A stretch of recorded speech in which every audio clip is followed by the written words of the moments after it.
I'm obsessed with I'm obsessed with the 1920s. The whole 1920s, 1930s thing.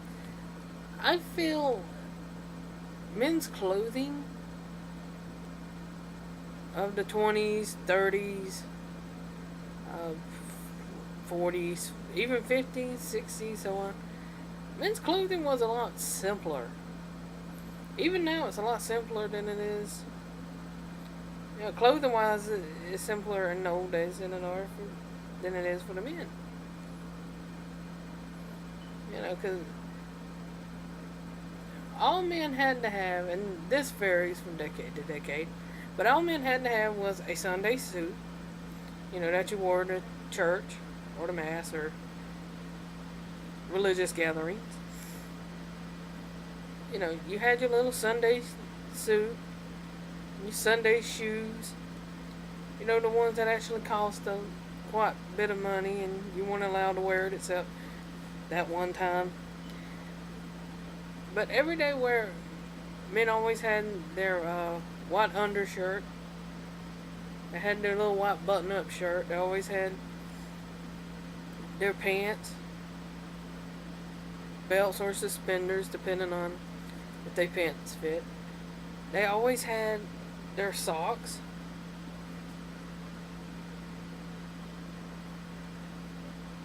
They always had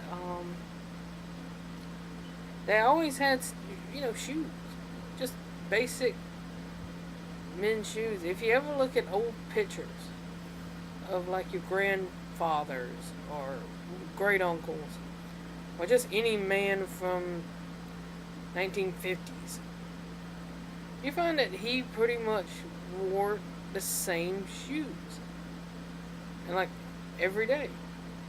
If he was out working in a factory or in the fields or um, selling newspapers, he had the same shoes on that he did when he would go and visit the neighbors and whatnot. He always had the same stuff. Another thing that I'm fascinated with, I love the 50s. Now, there are some people who misinterpret a lot of that stuff. When you say that you like a certain era, they say, oh, well, back in them days, these people didn't have rights, and this didn't have rights, and that and this, and there was all this, and McCarthyism in the 50s. I'm not talking about political, you know, political, right? When I say I like something, I mean the music, the general nostalgia of the products, the clothing. Nobody can't sit there and listen to, young Elvis and go, oh God, oh I hated this era. They had McCarthyism. Nixon was a senator. I was like, that's Elvis. I don't get what's so offensive about the gyrating hip. We got Disney stars doing a hell of a lot worse. You know. But I like that whole concept of men's simplicity. Because look what men wore. Not just the clothing. They had, a man always had a watch. Depending on the decade in question, it was usually a pocket watch or a plain wristwatch. And the wristwatch was usually the black band with, I guess, whitish or silver thing, and that was his everyday watch. Um, Men back then, if you really just kind of watch a lot of them old shows, men didn't have stuff that men today have. If you watch, and I'm trying to think of an example of a movie, and I really can't remember it now. as usual, you can't remember anything when you have to think about it. But in the movie, I think it was a JFK assassination or something. It had some sort of movie that had to deal with, I think it was Lee Harvey Oswald. It was on Lifetime Network a while back. And, and you sat there and you would see, like, a man's bedroom. And then you compared a man's bedroom back then to a man's bedroom of today. And you go, wow, we collect a lot of crap over the years. Men and women, we collect way too much junk. I mean, think about people used to, even in the 50s and 60s, when middle Americans or poor Americans moved, they didn't need a freaking semi to move all their crap. They moved, they just pile all their stuff in the back seat of the car, maybe a little trailer thing behind it, and that was it. That was furniture, clothing, and everything. But, like I said, I like the whole 30s, 20s, 30s, 40s, and 50s men clothing. Because men's clothing, to a certain extent, really did not change over the years. The only thing that changed was the clothing that involved the music of that time. Because, if you look at, movies like Chicago, that was set in the 20s or the 30s. Richard Gere's character, he pretty much wore the same thing that, that men wore in,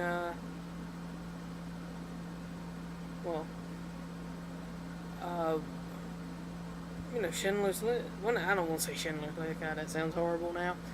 But, excluding the soldiers, the Nazis, everybody else, it was the same stuff that they wore in the 40s. If you look at, Lumbamba and the Buddy Holly story, that was set in the 50s. The clothing of the men that that wasn't Buddy Holly and Richie Valens, that wasn't in the music genre itself, it was the same as the decades before. So it was the simplicity of shirt, undershirt, white button-up shirt, pants, maybe belts and suspenders, depending on if your pants fit. You wore socks, and you wore shoes. You wore the same sort of loafers. Day in, day out. That was it. And you had some sort of watch, either a wristwatch or a pocket watch. And I guess you had a wallet. I don't know, I don't think men really had wallets back then, did they? I know now we have to tote cards for everything, but back then men didn't really tote cards.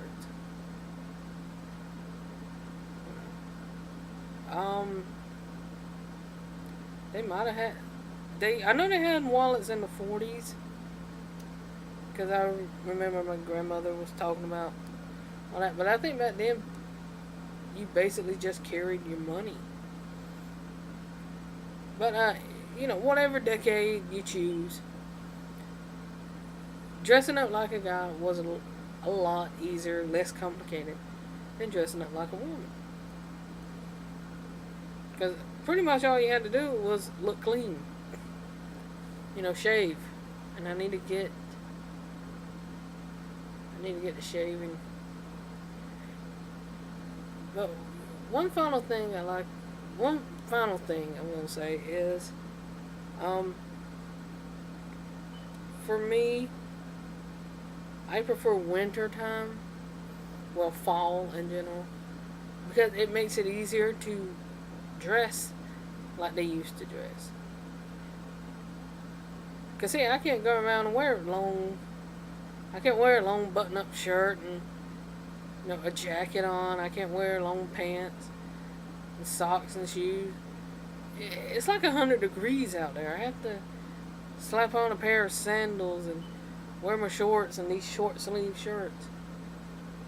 I like to wear my long pants and put socks on and wear my little just jacket thing right here that's I gotta put in the wash. Now I like to just kind of wear that because it always makes it feel better. I don't know why. So